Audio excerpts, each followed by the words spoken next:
สวัสดีครับยินดีต้อนรับสู่ช่อง ATS Channel นะครับกับพบกันอีกครั้งกับการ reaction นะผมวันนี้กับพี่แฮมนะครับกับการ reaction นะครับ Pilot Trailer นะครับผมของซีรีส์เรื่องใหม่นะของสตูดิโอใหม่นะจริงๆสตูดิโอที่ไม่ได้ใหม่มากแต่เรารู้จักกันดีในนาม Studio on Saturn นะครับของพี่เจฟเซเทอร์นั่นเองก็คือเขาเนี่ยเปิดสตูดิโอมาตอนแรกทำสตูดิโอเพื่อผลิตเพลงของตัวเองเนาะแต่ตอนนี้สตูดิโอผันตัวมาทำซีรีส์ด้วยนะครับผมเพราะว่าซีรีส์เรื่องนี้เนี่ยได้แรงบันดาลใจมาจากความคิดของตัวเจฟเองคือเขามีพล็อตอยู่ในหัวอยู่แล้วและเพิ่นว่าตอนที่ถ่าย MV ซ่อนไม่หาเนี่ยของเขาเนี่ยกับทางผู้กำกับ MV อ่ะซึ่งคุยกันและคลิกกันก็เลยคิดว่าไอเดียนี้มันต่อยอดได้ก็เลยเอาไอเดียนี้มาต่อยอดจนเป็นซีรีส์เรื่องนี้ครับนั่นชื่อเรื่องว่า Happy Ending นั่นเอง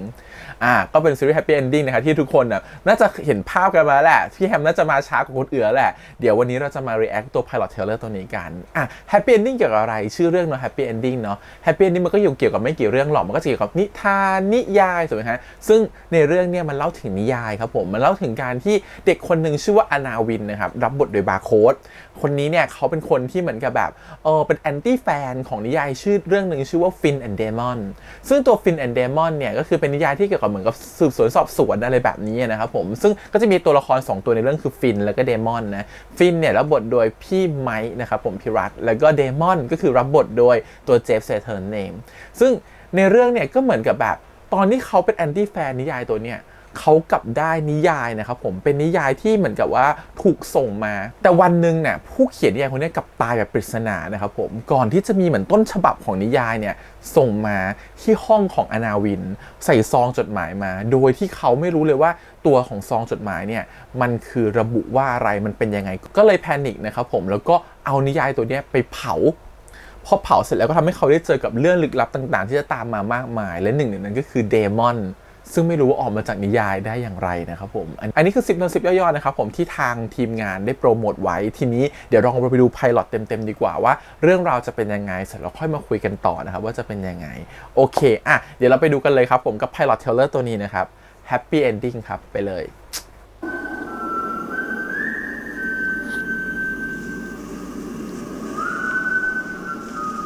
Studio on Saturn present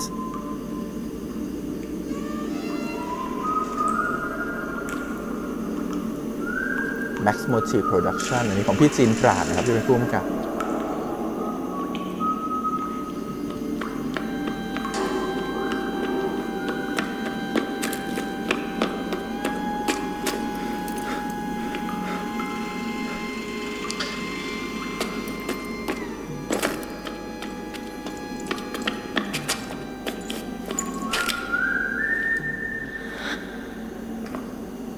หายตัวได้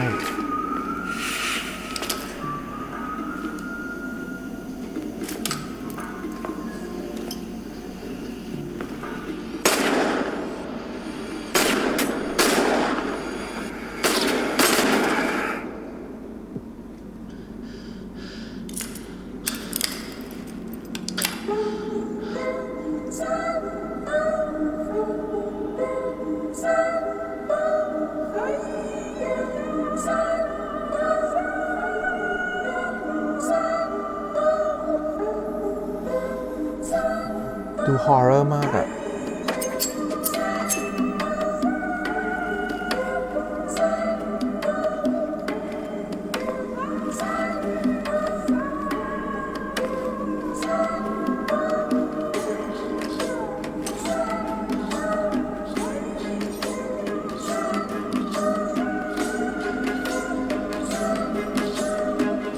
จากนั้นฟินก็ค่อยๆหลับตาลงก่อนที่เฮ้ยแค่นี้ อะไรต่ออ้าวเฮียอะไรครับเนี่ยเฮ้ยฮะเฮ้ย โอ้ฟินไม่ต้องเก่งกว่านี้ไม่ใช่เหรอวะเขาไขคดีได้เป็นร้อยๆเขาคือนักสืบที่เก่งที่สุดไอ้สัตว์เอ้ยแม่งเนี่ยมึงอ่านของเดมอนนะดวงตาเขามีแต่ความว่างเปล่าราวกับตัวประหลาดจากนอกโลกที่ไม่เคยได้รู้จักกับความรักทุยถ้ามีเราแม่งเป็นพระเอกจะอ้วก เฮ้ยเดี๋ยวใจเย็นไอ้หนุ่ม ไม่ใช่แอนตี้แฟนนิยายนี่แอนตี้แฟนเดมอนปะเนี่ยรู้อ่านมันก็ต้องมีขัดใจบ้างก็เหมือนละครแหละ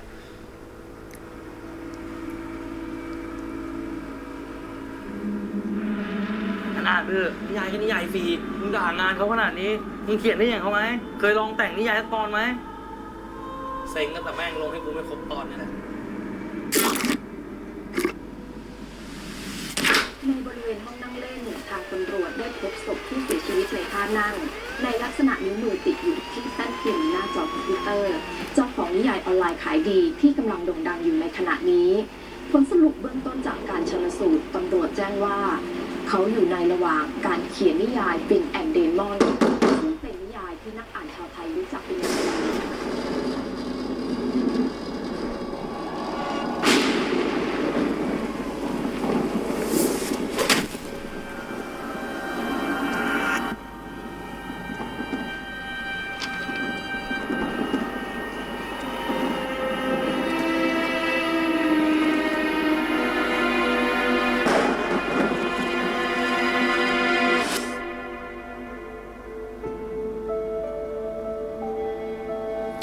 ณที่ซึ่งไม่มีทั้งสวรรค์หรือนรก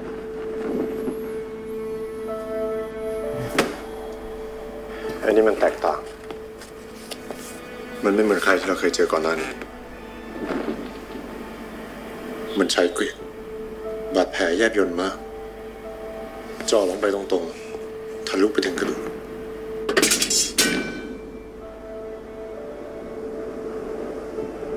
มันทำกับเหยื่อของมันทุกคนเหมือนเป็นงานศิลปะ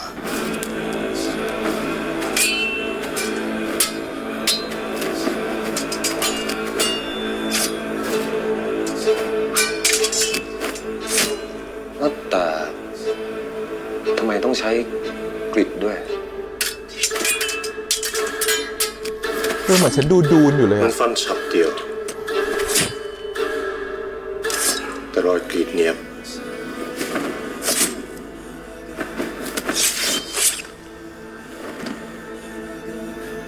เหมือนตะวัดผู้กัน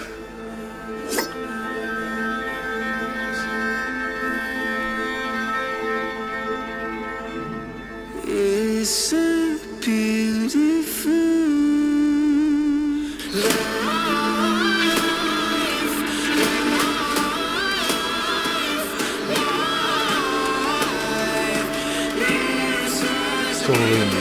อพาซิ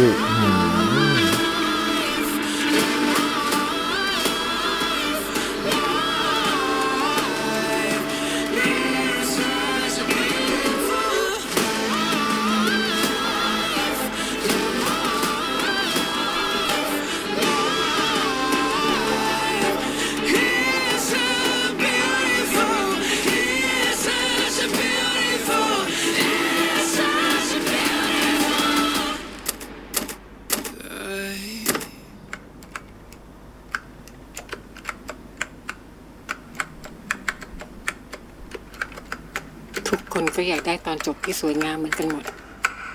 ไม่ใช่เหรอ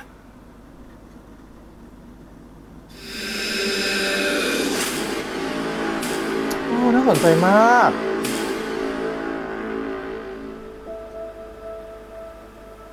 ชอบกันที่ตัวอักษรเหมือนแบบพวกหนังฝรั่งแบบยุค70 80อะไรอย่างเงี้ยหนังฮอร์เรอร์อะ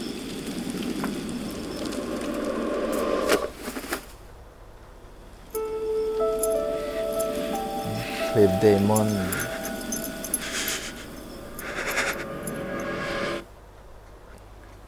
โอเค ต่อไปเป็นหน้าที่ของพี่แฮมแล้วนะครับ เดี๋ยวเรามาลองดูไพลอตแล้วรู้สึกยังไง ขอชมไพลอตก่อนแล้วกัน เดี๋ยวค่อยมาเดาเนื้อเรื่องกันเนาะตัวไพลอตเนี่ยต้องชมเลยว่างานแบบสมกับ Max Motive มากคือ Max Motive เนี่ยจริงๆเขายังไม่มีผลงานที่เป็นหนังหรือภาพยนตร์เลยนะเท่าที่ดูที่ตามผลงานมาเหมือนจะเป็นคนสายทำ MV นะครับผมแล้วก็เป็นสายที่มันทำแบบพวกเทรลเลอร์ไพลอตอะไรเงี้ยทำอยู่เห็นเพราะว่าอย่างตัวคอนเสิร์ต Bilkin PP ล่าสุดอะตัว Double Trouble เนี่ยก็เป็นงานของ Max Motive เหมือนกันก็น่าจะเป็นงานของพี่จินปราดเหมือนกันก็ถือว่าเป็นงานที่แบบมีความแบบลูกเล่นสมัยใหม่เป็นงานที่รู้เลยว่าพี่จินปราดเคยผ่านงานฮอลลีวูดมาก่อนพอดูจากการทำภาพเนี่ยรู้เลยว่าโหนี่แบบระดับฮอลลีวูดมากไพลอตเทเลอร์ตัวนี้คิดว่าแพงมากแล้วไม่รู้ว่าแพงหรือเปล่านะแต่คืองานดูแพงมากคือแพงจริงๆคือดูแบบว่าแบบ คือแบบมันการใช้สีการเล่นสีการใช้อะไรอย่างเงี้ยคือแบบดูงานเนี้ยบงานแพงมากรวมถึงมุมกล้องต่างๆด้วยมันเป็นการตัดต่อที่แบบมันดูเป็นภาพยนตร์น่ะมันดูเป็นการตัดต่อที่เหมือนกับแบบเป็นงานเมืองนอกไม่ใช่งานเมืองไทยมันดูความเป็นอินเตอร์ของมันอยู่ในตัวเนื้องานนะครับอีกอย่างหนึ่งคือการถ่ายขาวดำจำได้ว่าเคยเหมือนกับเคยมีใครพูดว่าการถ่ายขาวดำไม่ง่ายและยากมากและการถ่ายขาวดำให้แบบสวยอย่างเงี้ยยิ่งยากเข้าไปอีกแล้วนี่คือทำได้คือแบบถ่ายขาวดำซึ่งแบบรู้สึกว่ามันแบบเลิศมันทำแบบเป็นขาวดำที่สวยมากๆเป็นขาวดำที่สวยจนเหมือนกินเมื่อกี้เราคิดเลยว่าฉากเมื่อกี้นี่คือแบบอยู่ในดูนหรือเปล่าถ้าใครเคยดูเรื่องดูนพาร์ท 2นะดูนนี่คืองานภาพยิ่งใหญ่แต่การตามากแล้วดูนพาร์ท 2เนี่ยมันจะมีดาวหนึ่งที่เหมือนกับว่าเป็นขาวดำหมดเลยเพราะว่าพระอาทิตย์มันเป็นสีขาวสว่างจ้าอย่างเงี้ยทุกอย่างจะกลายเป็นขาวดำหมดซึ่งมันรู้สึกว่าได้ดูงานเนี้ยบเบอร์นั้นน่ะรู้สึกว่าแบบเลิศมากแบบงานสวยมากอะไรเงี้ยคือผมคิดแบบตาแตกมากกับเรื่องแบบงานภาพนะครับผมทีนี้เรื่องของบทเรื่องของพล็อตอันนี้ก็ต้องชมว่าไอเดียมันมาจากตัวของเจฟเซเทอร์เนาะรู้สึกว่ามันมีความน่าสนใจอยู่ว่าตกลงมันคืออะไรกันแน่มีความลุ้นอยู่ซึ่งเดี๋ยวเรามาคุยกันว่ามันเป็นยังไงซึ่งสำหรับเรารู้สึกว่าตัวนักแสดงเหมาะเลยนะพี่ไมค์เนี่ยก็มาทำงานกับเจฟเนาะเพราะว่าตัวเจฟก็ไปเล่นเรื่องของแวมป์ให้กับพี่ไมค์เหมือนกันนะครับผมส่วนโจรินเนี่ยตัวของเจฟบอกว่าเขาชอบโจรินมากเขาเป็นผู้หญิงมีสไตล์เท่และมีอะไรอยู่ในตัวรวมถึงได้พี่อุ๋มภาสิริมาด้วยนะครับผมเล่นบทที่เหมือนมีความเป็นมนุษย์ต่างดาวหน่อยๆเหมือนหลุดออกมาจากนิยายนะครับผมอันนี้คนหนึ่งนะฮะรวมถึงร่วมงานกับบาร์โค้ดซึ่งก็เป็นคนที่คุ้นเคยกันมาก่อนเล่นด้วยกันมาตลอดก็ทำให้การทำงานง่ายขึ้นรวมถึงเจฟเองก็นั่งแท่นทั้งผู้ผลิตและก็นักแสดงเองรวมถึงการที่น่าจะแต่งเพลงประกอบเองด้วยเพลงที่ร้องอยู่ในตัวของเรื่องนี้ก็เป็นเพลงของเขาเองซึ่งเรารู้สึกว่างานมันดีทั้งตัวเพลงไอเดียต่างๆรู้สึกว่ามันเป็นอะไรที่มันค่อนข้างจะแตกต่างเราไม่รู้ว่ามีความเป็นแบบ BL หรือ Y อยู่ในหรือเปล่านะแต่ด้วยความที่เขามาจับคู่กับบาร์โค้ดเลยแบบเนี้ยมันก็มีกลิ่นอายแบบนั้นเบาๆอยู่เหมือนกันด้วยความเสน่ห์ของเขาทั้งคู่อยู่แล้วเนาะถ้าเขาทั้งคู่อยู่ด้วยกันมันก็จะมีกลิ่นอายแบบนั้นอยู่แล้วแต่เราไม่แน่ใจว่าตัวพล็อตหรือตัวซีรีส์แบบมันจะนำไปพาไปสู่ความสัมพันธ์แบบ Y หรือเปล่าหรือ BL หรือเปล่านะครับผมแต่ที่แน่ๆคือซีรีส์ตัวนี้น่าสนใจตรงที่ว่ามันเป็นเล่าเรื่องของความเป็นจริงในนิยายและความเป็นจริงของโลกเราจะเห็นว่าตัวละครอย่างฟินก็คือตัวไมค์เนี่ยกับตัวละครของพี่เจฟเนี่ยคือเดมอนเนี่ยมันแตกต่างมากการแต่งกายอะไรต่างๆมันเหมือนไม่ได้ยุคของเราอยู่อีกยุคหนึ่งรวมถึงตัวพี่อุ๋มภาสิริเนี่ยมันดูแต่งตัวเหมือนแบบดูแบบเอเลี่ยนอะมันดูไม่ใช่คนที่ไม่ใช่คนแบบมนุษย์อะที่ใช้กันอะหรืออยู่อีกโลกหนึ่งไปเลยหรือในอดีตเลยก็ว่าไปแต่ไม่ใช่สิ่งที่มันเป็นปัจจุบันแน่นอนเพราะฉะนั้นเรารู้สึกว่าเรื่องทำแบบนี้เพื่อเห็นว่ามี2โลกทีนี้เรื่องมันเปิดมาด้วยการที่ว่าผู้แต่งนิยายฟินแอนด์เดมอนเนี่ยเสียชีวิตซึ่งตอนแรกเราเข้าใจว่าตอนที่อ่านซิกโนซิสเนาะเข้าใจว่าตัวของอันนาวินเนี่ยก็คือบาร์โค้ดเนี่ยเขาเป็นคนที่เกลียดหรือแอนตี้นิยายตัวนี้แต่ไม่น่าจะใช่แล้วจริงๆอาจจะชอบนิยายตัวนี้แต่เกลียดคือเกลียดตัวละครตัวหนึ่งนั่นคือเกลียดตัวเดมอนในเรื่องเขาดูชื่นชอบฟินมากๆว่าโหเขาเป็นนักสืบที่ไขมาได้เป็น100 คดีแล้วทำไมคดีแค่นี้ไขไม่ได้อะไรอย่างเงี้ยทีนี้นิยายมันดันจบก่อนที่จบก่อนก็เพราะว่าตัวของผู้แต่งตายและเสียชีวิตโดยแบบปริศนานะครับผมแล้วก็เหมือนกับเป็นฆาตกรรมแบบว่าที่เหมือนกับแบบเป็นมีการจัดฉากฆาตกรรมแบบเป็นงานศิลปะอะไรก็ว่าไปซึ่งตรงเนี้ยมันคือสิ่งที่เรารู้สึกว่าถ้าดูจากไพลอตนะเราขอเดาไปแบบนี้แล้วกันจริงๆเขาไม่ได้บอกอะไรมากเขากลัวหลุดเหมือนกันตัวเจฟเขาก็ไม่ได้เล่านะครับผมทีนี้ถ้าเราดูจากไพลอตเนี่ยเราขอตีความในแบบของเราแล้วกันถ้าเขาใส่เนื้อหาทั้งหมดแบบที่เขาต้องการจะสื่อลงไปในไพลอตจริงๆสิ่งที่เราเห็นก็คือว่าโลกมี2โลกแน่นอนมีโลกนิยายที่อยู่ในนิยายแล้วก็โลกความเป็นจริงจะมี2โลกที่หมุนไปหมุนมาอารมณ์เหมือนเราดูซีรีส์ The Bill ของเกาหลีครับผมที่มันตัวละครมาจากนิยายได้เราจะเห็นไอ้ลูกแก้วที่เป็นสว่างที่เหมือนตัวละครตัวเดมอนไปจับซึ่งเราว่านั่นคือจุดที่เป็นตัวเชื่อมกันระหว่า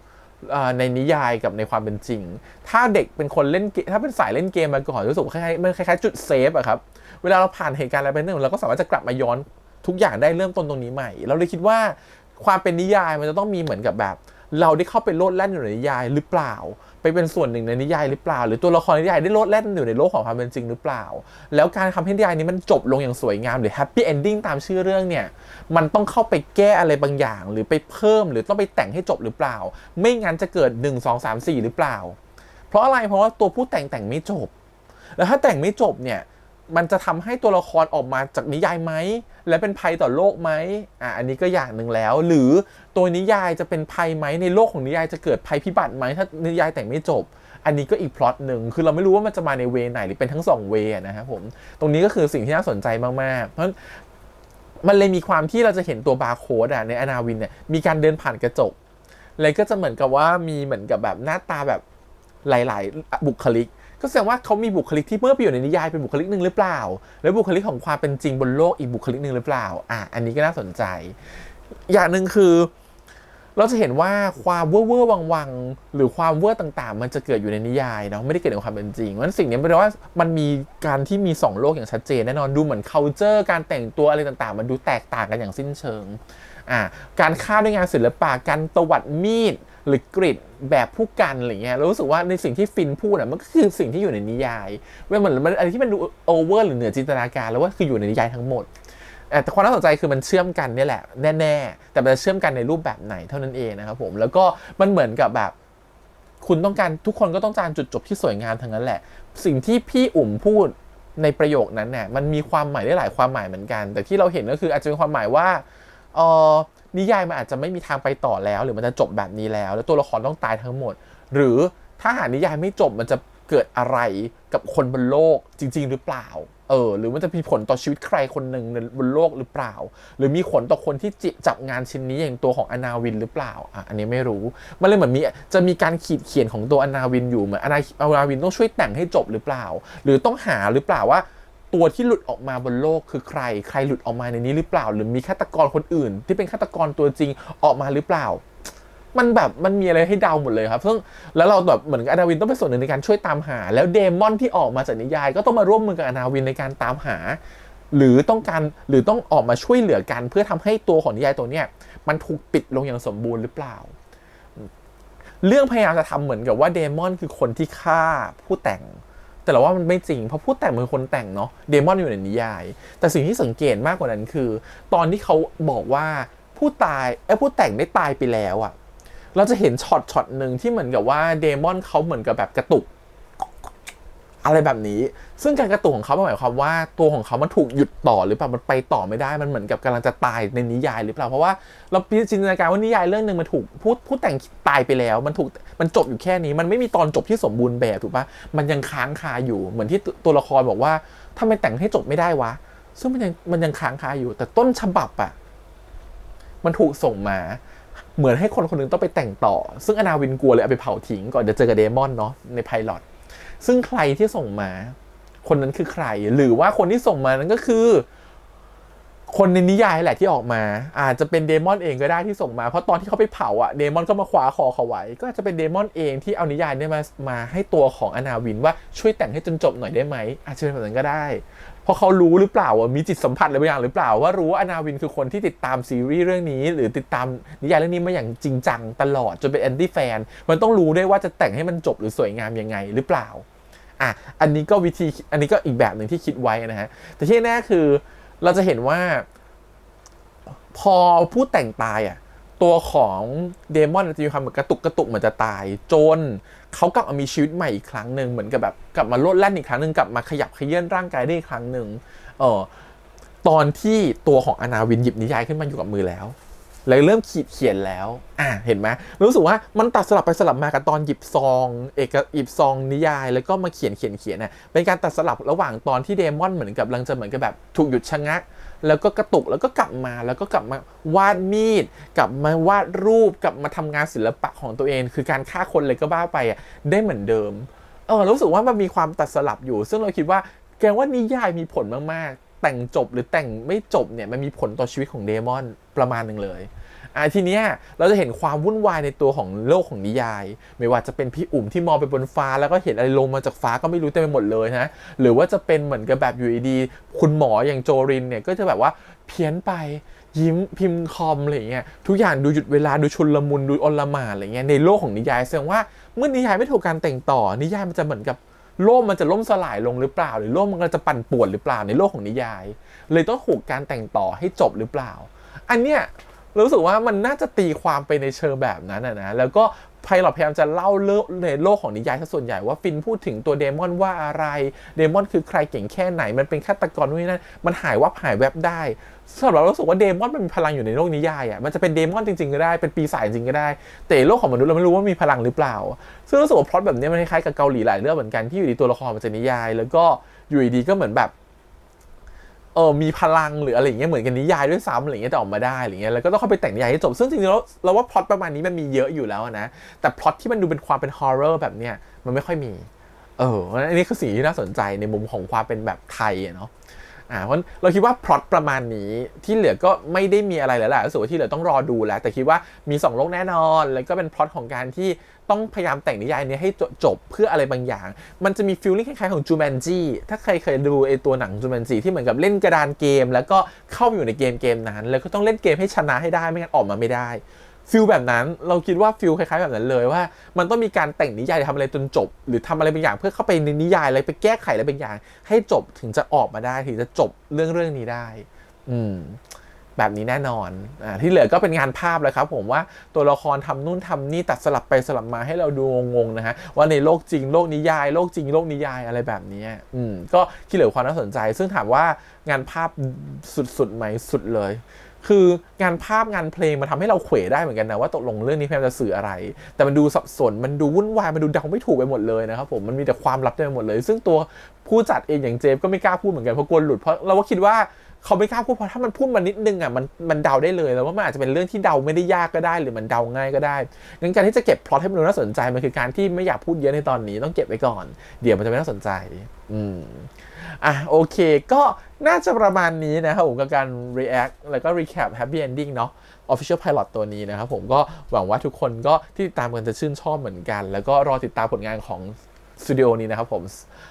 Studio on Saturn นั่นเองก็รอติดตามได้เลยกับเรื่องนี้ Happy Ending ไม่แน่ใจว่าจะมาเมื่อไหร่แต่คิดว่าน่าจะมาปลายปีถึงต้นปีหน้าก็รอติดตามแล้วกันครับผมเพราะว่าคิดว่าใกล้จะเริ่มถ่ายทำแล้วแหละคงมีแผนในการถ่ายทำอยู่น่าจะถ่ายทำในปีนี้อะไรเงี้ยก็รอติดตามได้นะครับผมซึ่งสำหรับรู้สึกว่าโอเคนะโอเคมากเลยกับการที่อยู่ดีเจฟจะลงมาทำซีรีส์ของตัวเองเป็นโปรดักชันเฮาส์ของตัวเองผลิตซีรีส์ของตัวเองนะครับเพราะว่าเขาจะได้ทำงานในสิ่งที่เขาต้องการมากที่สุดอะไรเงี้ยแล้วก็อย่างหนึ่งเราเชื่อว่างานของเขามันจะมีเอกลักษณ์หรือลายเซ็นอะไรบางอย่างซึ่งไม่เหมือนใครเพราะมันคล้ายๆกับงานเพลงของเขาที่มันดูเป็นเอกลักษณ์มากๆไม่มีใครเหมือนใครแล้วก็มีความเป็นแบบทำให้เขาเป็นเหมือนกับหนึ่งในคิงของด้านvocal ในวัยนี้ไปแล้วนะครับผมทีนี้เรารู้สึกว่างานซีรีส์หรืองานภาพยนตร์ที่เขาตั้งใจจะทำมันก็จะดีเช่นกันแล้วว่ามันมีแพชชั่นอะไรบางอย่างที่อยู่ในตัวเขาเยอะมากๆและมันสามารถต่อยอดได้รวมถึงการที่ว่าเขาจับจุดอะไรบางอย่างที่มันไม่เหมือนใครและเป็นเอกลักษณ์อะไรบางอย่างที่น่าจะมาเล่าต่อและพูดถึงได้อีกนะครับผมตัวนี้คือสิ่งสำคัญมากๆรวมถึง Max Motive เองอันนี้ก็จะเป็นอาจจะเป็นงานแรกของเขาในงานของการเป็นซีรีส์ก็ได้ก็ต้องรอดูฝีมือเขาว่าจะเป็นยังไงแต่เชื่อว่างานภาพเขาไม่น้อยหน้าใครแน่นอนไม่อายใครในโลกแน่นอนแต่ส่วนเรื่องการกำกับการลองทำเป็นแบบซีรีส์ยาวเนี่ยมันไม่ใช่ซีรีส์สั้นแบบหรือ pilot trailer เนาะหรือโฆษณาโปรโมทคอนเสิร์ตแล้วมันเป็นซีรีส์ยาวแล้วเราเห็นผู้กำกับโฆษณาหลายคนที่มาทำซีรีส์ยาวเนี่ยบางทีมันจะมีความคนละมูดฟีลลิ่งไม่เหมือนกันกำกับโฆษณาเนี่ยทั้งวัน1วันหรือการแล้วเอามาตัดเหลือ5นาที6นาทีมันอาจจะเป็นงานที่เป็นสไตล์ที่เขาถนัดแต่การถ่ายซีรีส์ที่เป็นสตอรี่บอร์ด1 2 3 4 5เป็นซีรีส์ยาวๆพร้อมๆกับการที่มีฟุตประมาณนึงแล้วมาตัดและเชื่อมต่อร้อยเรียงเรื่องให้เข้ากันสนุกสนานเนี่ยมันไม่เหมือนกับการตัดโฆษณาสั้นๆทุกอย่างมันวิธีการตัดไม่เหมือนกันเลยเพราะเคยคุยกับพี่ที่ทำโฆษณามาทำซีรีส์เหมือนกันว่ามันโคตรยากเลย